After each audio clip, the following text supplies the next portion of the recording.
Today, when you come in the art room, you might want to think about some of our elements of art as you work.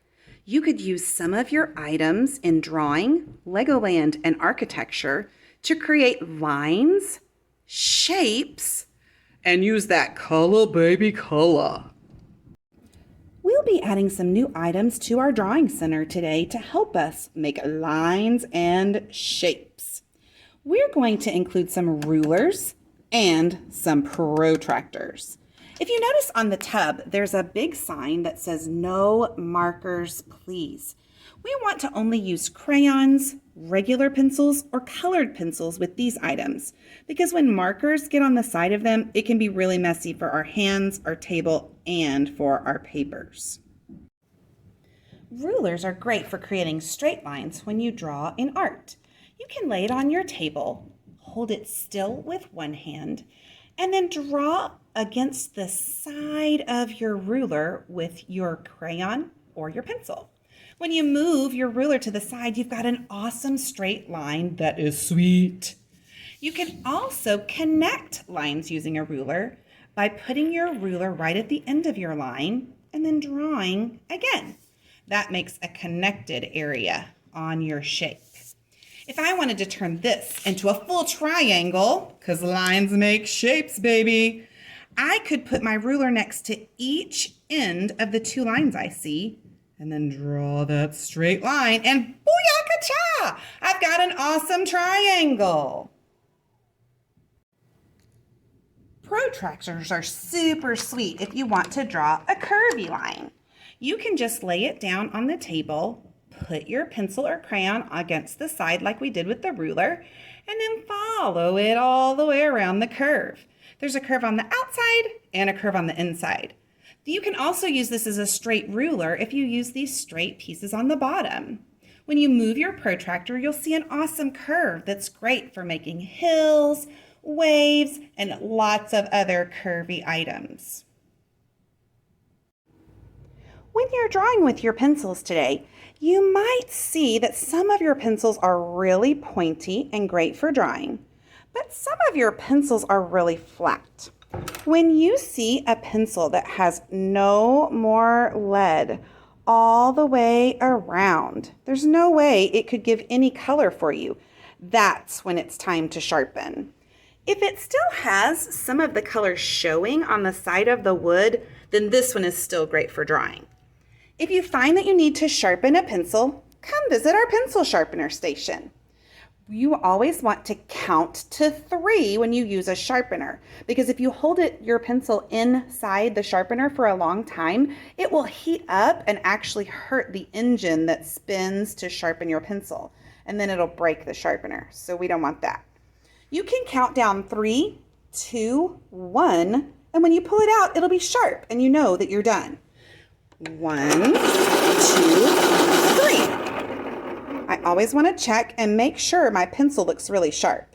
This one didn't quite get enough, so I'm going to try again.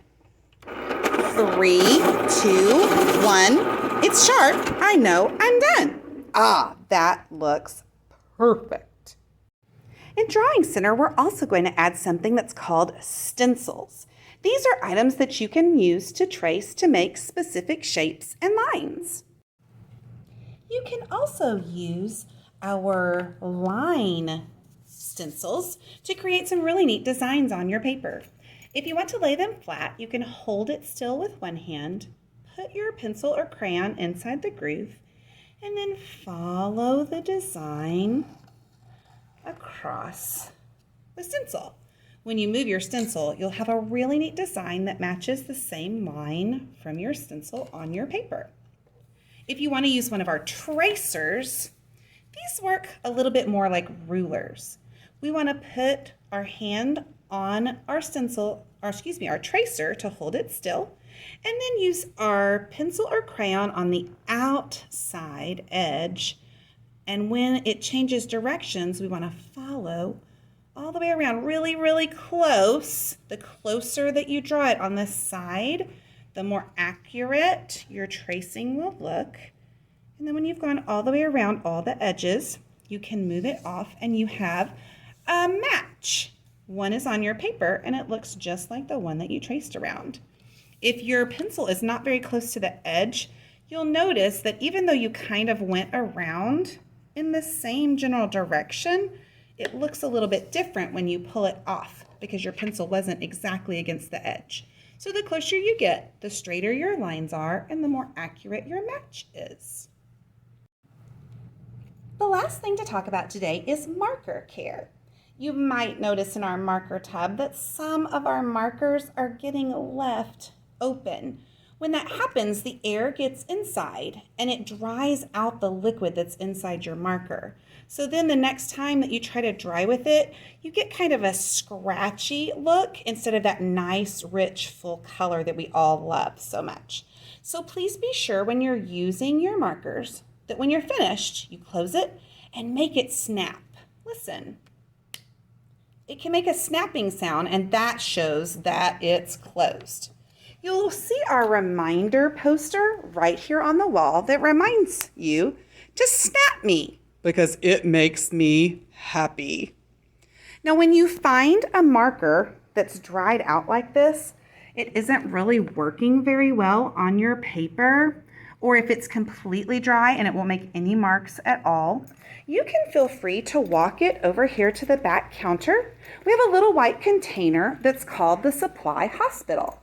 Anytime you have a supply that's broken or not working correctly, you can just stick it in our Supply Hospital and Miss Kilgore will check it at the end of the week to see if there's any that she can repair and fix or see if there's any that she needs to order and replace. Thanks for your help taking care of our awesome art studio. Love you guys.